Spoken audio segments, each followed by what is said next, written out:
নিঃস্ব অবস্থায় কি দোয়া করতে পারেন একজন মানুষ, এই দোয়াটা শিখে নেন, ইনশাআল্লাহ আপনার জীবনের সমস্ত সংকট কেটে যাবে। আমি নিজেও ওই দোয়াটা বেশি বেশি করার চেষ্টা করি।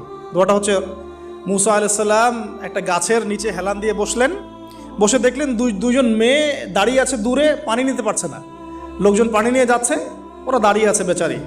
মুসা আলাইহিস সালাম গিয়ে বললেন, কি সমস্যা আপনাদের? এটা নিয়ে আপনারা আবার মেয়েদের সাথে কথা বলার চেষ্টা করেন না, ঠিক আছে? তো মাহারাম গায়রা মাহারাম মেনে চলে। তারা বললেন যে আমাদের বাবা অনেক বৃদ্ধ মানুষ, আমরা পানি নিতে পারি না যতক্ষণ না আমাদের কম পানি নিয়ে চলে যায়।